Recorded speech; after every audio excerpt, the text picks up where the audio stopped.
Chapter 15. In the morning the sun rose, and the cricket song gave way to bird song, and an old woman came walking down the dirt road and tripped right over Edward. "Huh," she said. She pushed at Edward with her fishing pole. "Looks like a rabbit," she said. She put down her basket and bent and stared at Edward. "Only he ain't real." She stood back up. She said again. She rubbed her back. "Why, what I say is, this is a use for something, and everything has its use. That's what I say." Edward didn't care what she said. The terrible ache he had felt the night before had gone away and had been replaced with a different feeling, one of hollowness and despair. "Pick me up or don't pick me up," the rabbit thought. "It makes no difference to me." The old lady picked him up. She bent him double and put him on her basket, which smelled of weeds and fish. And then she kept walking, swinging the basket and singing, "Nobody knows the troubles I've seen." Edward, in spite of himself, listened.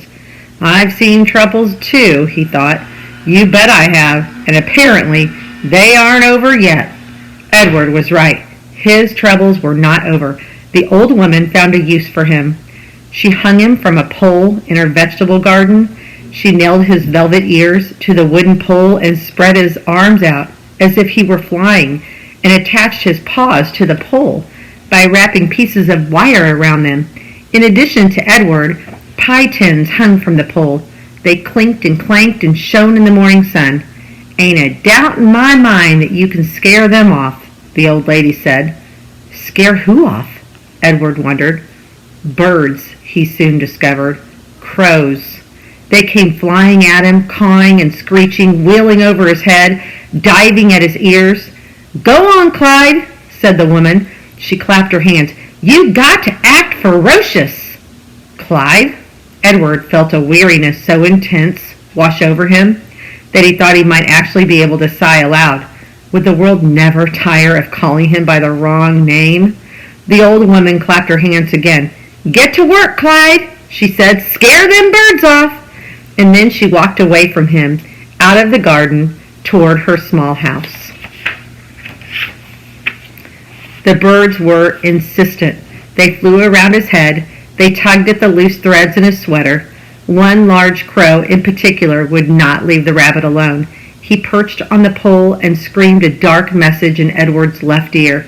"Caw, caw," without ceasing, as the sun rose higher and shone meaner and brighter. Edward became somewhat dazed. He mistook the large crow for Pellegrina. "Go ahead," he thought. "Turn me into a warthog if you want. I don't care. I am done with caring." "Caw, caw," said the Pellegrina crow.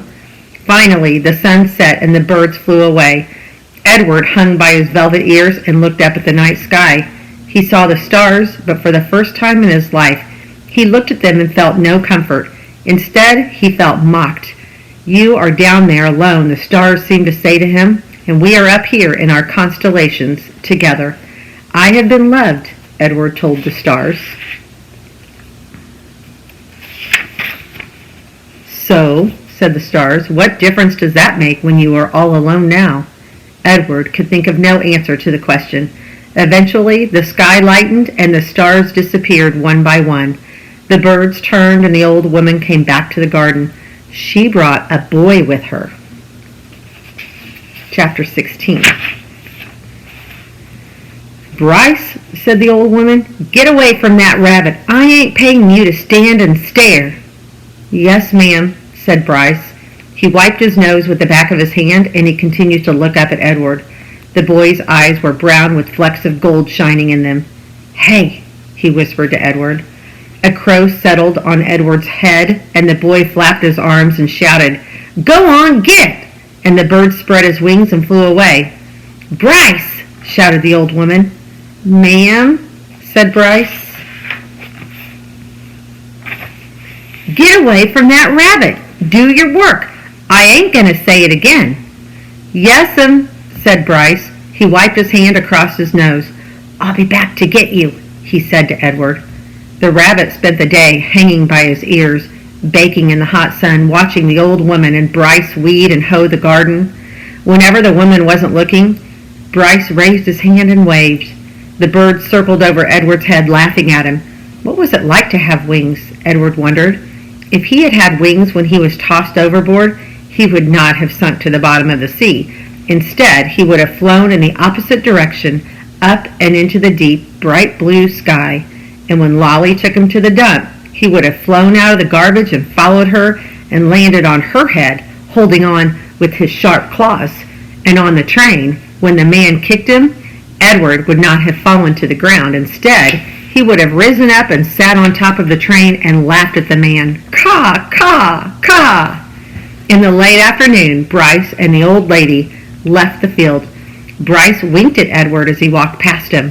One of the crows lighted on Edward's shoulder and tapped with his beak at Edward's china face, reminding the rabbit with each tap that he had no wings, and that not only could he not fly, he could not move on his own at all, in any way. Dusk descended over the field, and then came true dark. A whippoorwill sang out over and over again, "Whip poor Will, whip poor Will." It was the saddest sound Edward had ever heard. And then came another song, the hum of a harmonica. Bryce stepped out of the shadows. "Hey," he said to Edward. He wiped his nose with the back of his hand and then played another bit of a song on the harmonica. "I bet you didn't think I'd come back, but here I am. I came to save you." Too late, thought Edward, as Bryce climbed the pole and worked at the wires that were tied around his wrists. "I am nothing but a hollow rabbit." Too late, thought Edward, as Bryce pulled the nails out of his ears. "I am only a doll made of china." But when the last nail was out and he fell forward into Bryce's arms, the rabbit felt a rush of relief, and the feeling of relief was followed by one of joy. Perhaps, he thought, it is not too late, after all, for me to be saved. Chapter 17. Bryce slung Edward over his shoulder. He started to walk. "I come to get you for Sarah Ruth," Bryce said. "You don't know Sarah Ruth. She's my sister. She's sick. She had her a baby doll when made out of china. She loved that baby doll, but he broke it. He broke it. He was drunk and he stepped on that baby's head and he smashed it into 100 million pieces. Them pieces were so small I couldn't make them go back together. I couldn't. I tried and I tried." At this point on his story, Bryce stopped walking and shook his head and wiped at his nose with the back of his hand. "Sarah Ruth ain't had nothing to play with since. He won't buy her nothing. He says she don't need nothing. He says she don't need nothing because she ain't gonna live. But he don't know." Right, Bryce started to walk again. "He don't know," he said. But who he was not clear to Edward. What was clear was that he was being taken to a child to make up for the loss of a doll. A doll. How Edward loathed dolls, and to be thought of as a likely replacement for a doll offended him. But still it was, he had to admit, a highly preferable alternative to hanging by his ears from a post. The house in which Bryce and Sarah Ruth lived was so small and crooked that Edward did not believe at first that it was a house. He mistook it instead for a chicken coop. Inside there were 2 beds and a kerosene lamp, and not much else.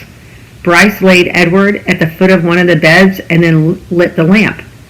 "Sarah," Bryce whispered. "Sarah Ruth, you got to wake up now, honey. I brung you something." He took the harmonica out of his pocket and played the beginning of a simple melody. The little girl sat up in her bed and immediately started to cough. Bryce put his hand on her back. "That's all right," he said. "That's okay." She was young, maybe 4 years old, and she had white blonde hair, and even in the poor light of the lamp, Edward could see that her eyes were the same gold-flecked brown as Bryce's. "That's right," said Bryce. "You go on ahead and cough."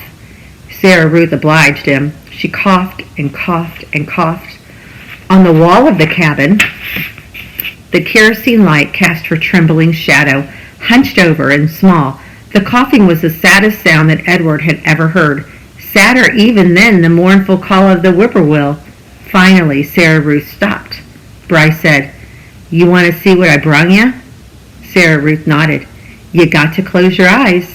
The girl closed her eyes. Bryce picked up Edward and held him so that he was standing straight like a soldier at the end of the bed. All right now, you can open them. Sarah Ruth opened her eyes, and Bryce moved Edward's china legs and china arms so that it looked as if he was dancing. Sarah Ruth laughed and clapped her hands. Rabbit, she said. He's for you, honey, said Bryce. Sarah Ruth looked first at Edward, and then at Bryce, and then back at Edward again, her eyes wide and disbelieving. He's yours. Mine? Sarah Ruth, Edward was soon to discover, rarely said more than one word at a time. Words, at least several of them strung together, made her cough. She limited herself. She said only what needed to be said. Yours, said Bryce. I got him special for you. This knowledge provoked another fit of coughing in Sarah Ruth, and she hunched over again. When the fit was done, she uncurled herself and held out her arms. That's right, said Bruce. He handed Edward to her. Baby, said Sarah Ruth. She rocked Edward back and forth and stared down at him and smiled. Never in his life had Edward been cradled like a baby. Abilene had not done it, nor had Nellie, and most certainly Bull had not. It was a singular sensation to be held so gently and yet so fiercely, to be stared down at with so much love. Edward felt the whole of his china body flood with warmth. You going to give him a name, honey? Bryce asked. Jangles, said Sarah Ruth without taking her eyes off Edward. Jangles, huh? That's a good name. I like that name. Bryce patted Sarah Ruth on the head. She continued to stare down at Edward. Hush, she said to Edward as she rocked him back and forth. From the minute I first seen him, said Bryce, I knew he belonged to you. I said to myself, that rabbit is for Sarah Ruth for sure. Jangles, murmured Sarah Ruth. Outside the cabin, thunder cracked, and then came the sound of rain falling on the tin roof. Sarah Ruth rocked Edward back and forth, and Bryce took out his harmonica and started to play, making his song keep rhythm with the rain.